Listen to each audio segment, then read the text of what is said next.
El mismo día de la resurrección iban dos de los discípulos hacia un pueblo llamado Emaús, situado a unos 11 kilómetros de Jerusalén, y comentaban todo lo que había sucedido.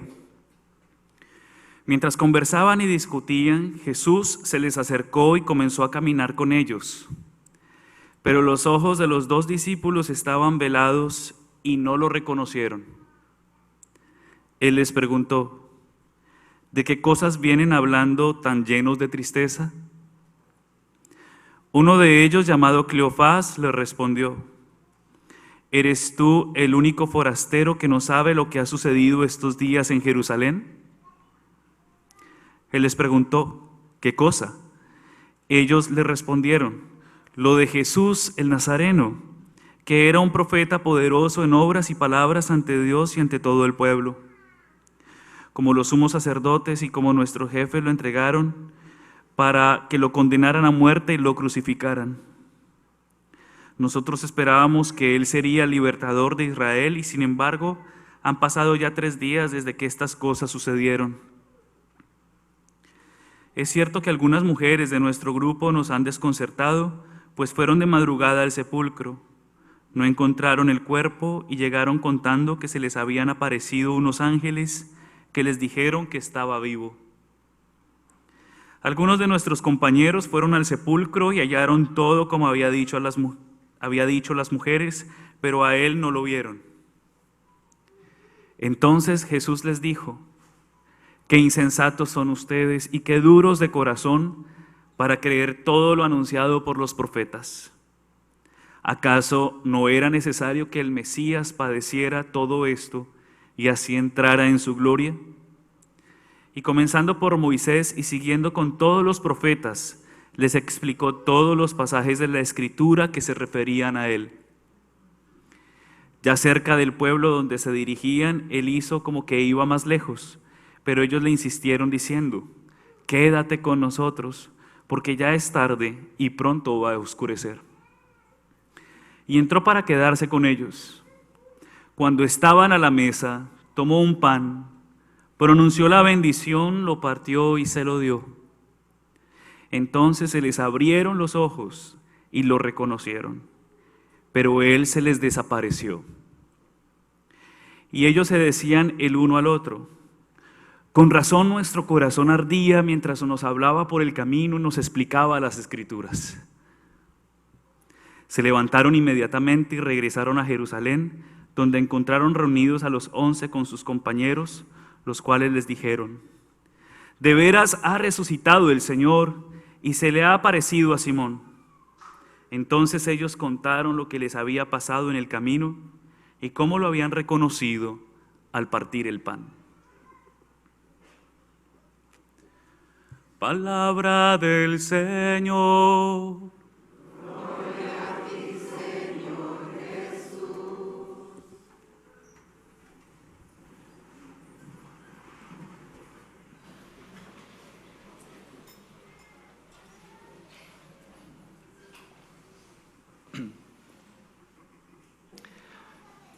Bueno, hoy en este día, pues, escuchamos el texto de Emaús. Hay una palabra que yo creo que es muy importante para todos nosotros, que la aprendamos y sobre todo que la vivamos.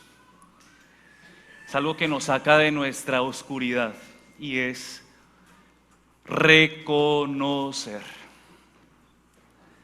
¿Cómo dice? Reconocer. Cuando usted reconoce, venció la batalla. No hay nada más hermoso que un corazón que reconoce. ¿Y qué hay que reconocer? A ver, ¿qué hay que reconocer? Hay que reconocer una verdad, que eso sí es una verdad. Contra eso no pelea nadie, ¿no es cierto? Y es que somos pecadores. Reconocer que a veces necesitamos, o a veces, siempre necesitamos de la gracia del Señor. Reconocer. Reconocer es empezar un proceso de conversión. Miren, no hay nada más tremendo que no reconocer. Porque cuando no reconocemos, pues es manifestar mi yo caprichoso, ¿no? Y el reconocer implica mucha humildad muchas veces, ¿no? Como lo hemos escuchado, reconocer implica muchas veces perder. Y a veces perder es ganar. Cuando tú pierdes, ganas, ¿no? Cuando tú pierdes, ganas, ¿no? Y entonces por eso hay que empezar a abrir el corazón, porque muchas veces nosotros, como nos dice la Escritura, tenemos ojos y no vemos, oídos y no oímos, no escuchamos, ¿sí? ¿Y a qué se refiere eso? Que a veces estamos tan llenos de tantas cosas, estamos tan llenos, por ejemplo, de nuestro pasado. Eso es algo también que tenemos que meditar. A ver, nuestro pasado, para lo único que nos debe servir, nuestro pasado para lo único que nos debe servir es para tener puntos de referencia. ¿Sí me entienden? Nuestro pasado para lo único que nos tiene que servir es para tener puntos de referencia. Mucha gente dice, padre, yo no olvido mi pasado, ¿sí? Yo no puedo olvidar mi pasado, no puedo olvidar lo que aconteció. No pretenda que se le va a borrar del cassette, a no ser de que empiece a sufrir de Alzheimer o que se le borre la memoria o que pierda la memoria. No, ese no es el problema no es recordar el pasado. ¿Saben cuál es el problema? El problema es cuando ese pasado me hace daño y hace daño. Pero el pasado sí tiene que servirnos para nosotros para tener puntos de referencia. ¿Para qué? Para no cometer los mismos errores. Y ya nos vamos entendiendo, ¿no? Porque hay que recordar para no cometer los mismos errores. El que no recuerda sus errores está condenado a cometerlos de nuevo. Y hay muchos que nos la pasamos así todo el tiempo. Todo el tiempo. Eso sí, nos recordamos el pasado para hacernos daño, pero no para reconocer, no para crecer, no para salir adelante. No para no repetir lo mismo de siempre, sino para ser nuevas criaturas. Y entonces ahí es donde empieza a vivir, cuando uno reconoce que estamos llamados a ser nuevas criaturas, empieza uno a vivir la ceguera espiritual. La ceguera espiritual. Y eso le pasó a 2 discípulos de Maús, imagínense. Lo conocían al Señor, ellos lo conocían, escucharon de Él, compartieron con Él y se lo encontraron. ¿Y qué les pasó? No lo reconoció. Estaban despistados. ¿Y saben qué es lo que nos pasa? ¿Saben qué es lo que nos condena a nosotros? ¿Saben qué es lo que nos condena a nosotros? ¿Saben qué es lo que hace que nosotros nos ganemos el infierno? No es Dios que nos destina al infierno. ¿Saben qué es lo que nos condena? Nos condena justamente eso, el despiste. A veces a uno le dicen, ¿usted es bobo o se está haciendo? Y a veces nos hacemos, ¿no es cierto? Lo que nos condena a nosotros es el despiste, hacerse. Como que teniendo la verdad ahí en sus narices, teniendo la claridad ahí delante suyo, usted como que dice no. Usted quiere seguir fantaseando y usted quiere seguir mirando al cielo y no darse cuenta de su realidad. ¿Sí? De su realidad. Yo pienso que lo bonito de todo esto, de este caminar, es aprender a reconocer su realidad. ¿Cuál es su realidad? ¿Cuál es su verdad? ¿Cuál es su situación? ¿Cuál es? Dele nombre propio. ¿Cuál es? Y no la camufle. Y no la camufle ni la ponga bonita. ¿Cuál es su situación? ¿Sí? ¿Cuál es? Porque entonces cuando uno tiene claridad, tiene puntos de referencia para poder empezar realmente un caminar de conversión.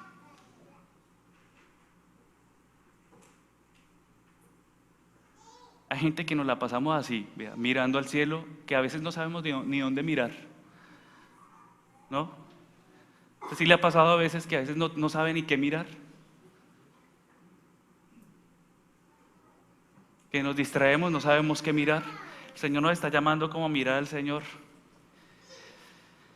Y entonces, a veces no sabemos ni dónde mirar, a veces llega la típica, ¿no? de un cine o de una iglesia muchas veces, la típica, es la típica, ¿no? A veces llega, pues sobre todo cuando llega esa mujer bonita, gordita, rellenita y apretadita, ¿sí? Y entonces la ponen ahí, entonces como que llega la persona y no sabe qué mirar, si al padre o la gordita, ¿sí? No sabe qué mirar, a veces está ahí y entonces, ¿qué miro? ¿Qué miro? ¿Qué miro? Y la mujer al lado. En la vida espiritual a veces no sabe, hay cosas que nos distraen, hay cosas muy banales que nos distraen muchas veces y no sabemos a quién mirar. Hay que mirar al Señor. Concéntrese en el Señor, concéntrese en el Señor, porque si no, usted va a estar allí, va a tener muchos problemas, ¿no? Recuerdo la historia de Catalina Rivas, una señora que tuvo una experiencia, no sé si la han escuchado, ella ha tenido una experiencia con la Eucaristía, con el Señor, una revelación muy bonita, que de esta revelación se basan para hacer la película El Gran Milagro. ¿Se han visto esta película? El Gran Milagro. Ella cuenta una vez que estaba cocinando, desayunando y preparando todo para poder irse a la Eucaristía, a la misa. Y resulta que como muchos estábamos allí y cuando vio el reloj se dio cuenta que ya iba a empezar la misa y que tenía que salir pero pitada volada porque ya la iba a perder. Y entonces sale corriendo, deja todo listo y sale corriendo para la misa y sale corriendo y se encuentra una señora. No, y la señora, ¿será que usted me puede ayudar? Mire que necesito un mercadito. Y le dice, ahora no porque voy para misa después. Sigue corriendo esa señora, casi la mata un carro, sigue corriendo, llega al parqueadero de San Bonifacio y ahí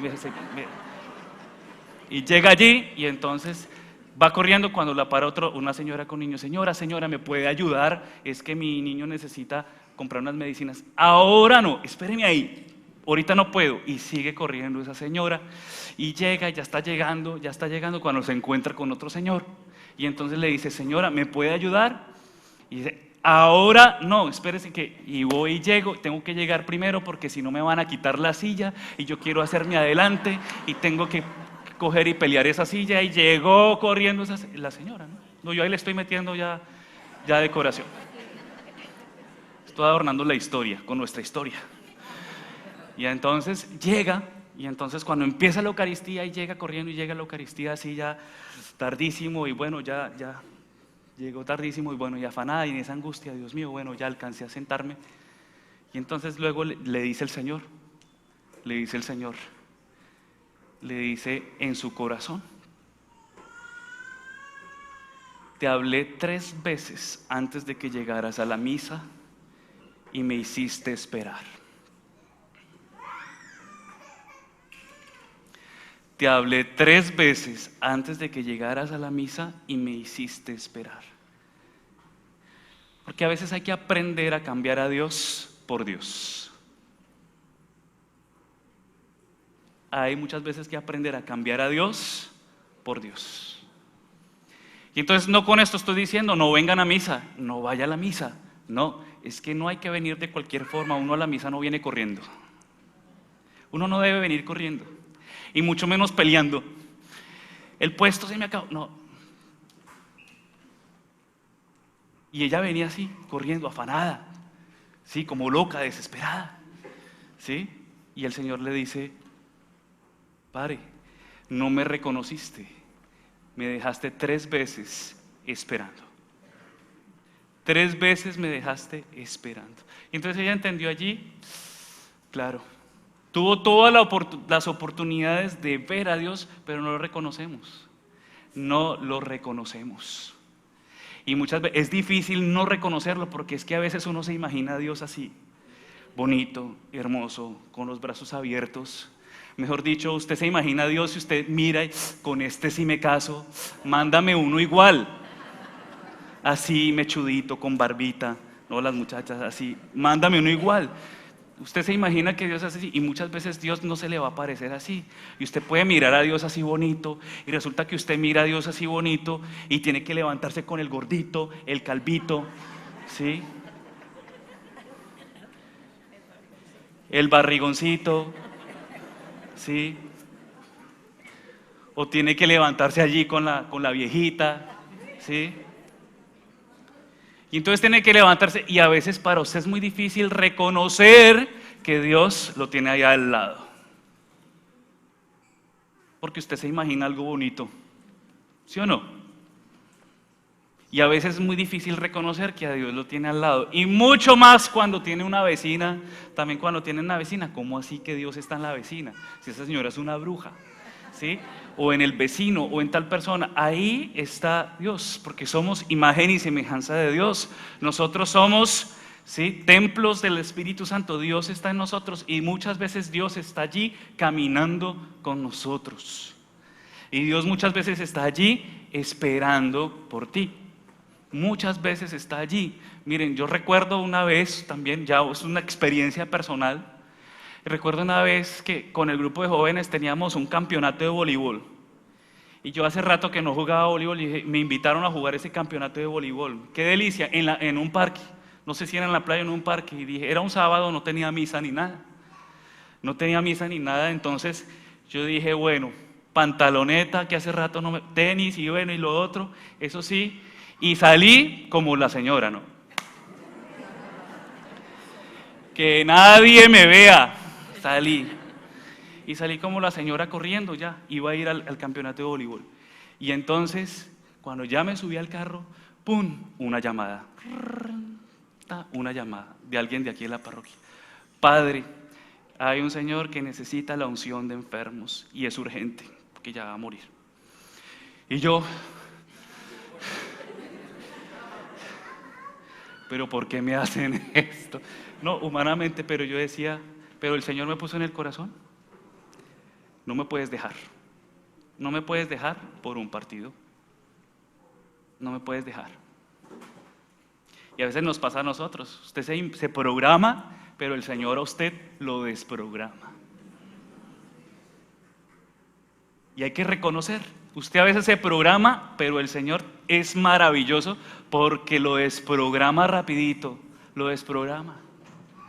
Y a veces usted cuando va a pecar, cuando quiere ir a pecar, se programa y me le vuelo aquí, le digo esto y cuando va llegando allá, pum, se le cruzó algo. Y ese algo que a veces se le cruza y que no lo deja pecar es la misericordia de Dios. Es la misericordia de Dios. Ahora sí, pero mejor dicho, y ya cuando va usted con ganas se le atravesó su mamá. Mijito, me enfermé, venga, acompañe, pero mamá, se le atravesó su mamá, se le atravesó Dios. Cuando usted ya va a salir corriendo y le dicen, no, ¿para dónde va? Espérese, ¿para dónde va? Se le atravesó Dios. Y muchas veces Dios se le va a atravesar a usted y a usted no le va a gustar. Muchas veces Dios va a intervenirlo a usted y no le va a gustar, pero después usted se va a dar cuenta que es la misericordia de Dios y que hay que aprender a reconocerla. Hay que aprender a reconocer la misericordia de Dios. Muchas veces le tienen que partir la pata. Le van a partir la pata para que no se pierda. Digo la pata porque a la oveja que es más rebelde, el pastor le tiene que quebrar la pata. Para esa oveja que se echan al hombro, esa oveja va con la pata partida. ¿Sí sabía? ¿Se ha visto la imagen del buen pastor? Ahí. Pues ya les había contado. ¿Cómo que no? Eso fue en otra misa. Cuando se echan la oveja aquí al hombro, el Señor, es porque el pastor le tocó partirle la pata. Le tienen que partir la pata a la oveja porque es la oveja más brincona. Es la oveja más brincona, la que no hace caso, la que se la pasa brinconeando por los alrededores. Entonces el pastor, para que no se la coman, para que no le hagan daño, para que no se muera, para librarla de ella misma, le tiene que partir la pata, hacerle daño, un poquito de daño, para poder tenerla en sus hombros. Y muchas veces a usted y a mí Dios nos ha tenido que partir la pata para que esté hoy aquí en su presencia, para que esté gozando de sus hombros, para que esté gozando de su amor y su misericordia. ¿Y cómo nos pueden partir la pata? Cuando lo sacan de ese trabajo, cuando le quitan ese carro, cuando le quitan esa seguridad o eso que representa para usted algo importante, cuando le mandan una enfermedad. ¿Cómo le quieren la pata? Cuando le permiten un poquito de la prueba, le quiebran la pata, pero ¿para qué? Porque solamente nosotros entendemos en esas situaciones extremas, solamente en el punto extremo, en nuestro límite, entendemos y reconocemos la presencia del Señor. ¿No es cierto? Tú no lo compartías. Yo vengo a misa, esos son los testimonios que siempre escuchamos. A veces hasta podríamos decir, otro testimonio, pero ya sé qué es lo que van a decir. ¿Sí? Pero eso es lo que somos muchas veces, esos testimonios, ¿no? Yo venía a misa, yo era bueno, sí, venía a misa, y un día escuché que me invitaron, y bueno, y muchas veces llegué porque me pasó esto, estaba en una situación límite, estaba en tristeza, estaba demasiado mal, me invitaron, pues dije, no tengo más opción, voy y lo agarro, y cuando lo agarro, pues descubro, porque empiezo a reconocer cuando uno está en una situación de vulnerabilidad, cuando uno está en una situación de prueba, pues uno es más sensible. Y el corazón se desarma porque te das cuenta que a pesar de todo lo que has construido, te das cuenta que eres un ser humano. Si hay algo que me ha enseñado la Florida con ustedes, si hay algo que me ha enseñado esta misión con ustedes, es entender de que somos humanos, somos seres humanos. Somos seres humanos. ¿Cuánta gente no llegó con sus títulos de sus países y cuánta gente no ha terminado lavando un baño?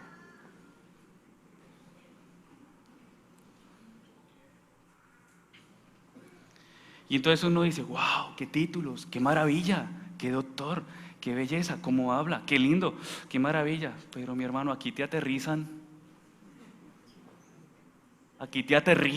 y te das cuenta que definitivamente, y no porque sea una vergüenza, una deshonra, no, claro, es difícil muchas veces ese proceso, pero te aterrizan porque te das cuenta de que por encima de todo lo que tengas, por encima de todos tus títulos, te das cuenta que eres un ser humano, y no puedes pretender idealizarte en vivir y en poner tus instalaciones en cosas, porque te das cuenta que todas esas cosas pasan. Y hay algo también muy bonito que me ha enseñado la Florida, me enseñan ustedes muchas veces, y ustedes me darán la razón, ¿no es cierto? Que cuando ya uno empieza a vivir todas estas cosas, a pesar de todo lo que uno tiene, ya uno sabe que, ¿sí o no? Que ya uno sabe que todo es desechable. Lo tengo, no lo tengo. ¿Sí? Y no lo tengo, pero hay algo que nunca se pierde, y es el amor del Señor. Así que, mis queridos hermanos, usted hoy se decidió servir al Señor. ¿Sabe qué le voy a decir? ¿Quieren servirle al Señor? ¿Y quieren abrir su corazón para Él? No, están en un convencimiento total.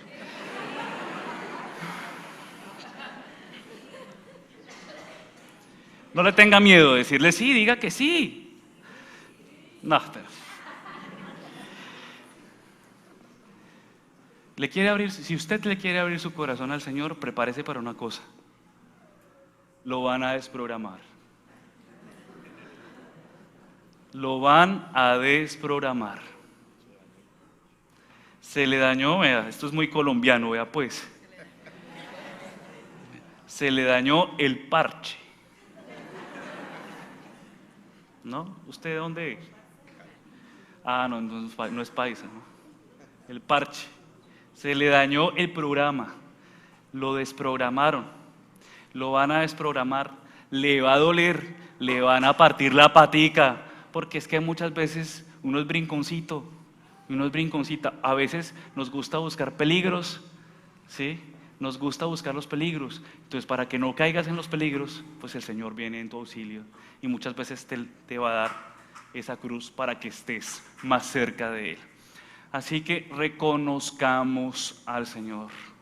Reconozcamos que necesitamos, reconozcamos que somos débiles, reconozcamos que sin Él nada podemos hacer. Reconozcamos, baje la guardia y reconozca que muchas veces el más complicado no es su marido, o la más complicada no es su mujer, o los más complicados no son sus hijos, sino reconozca que a veces el más complicado es usted.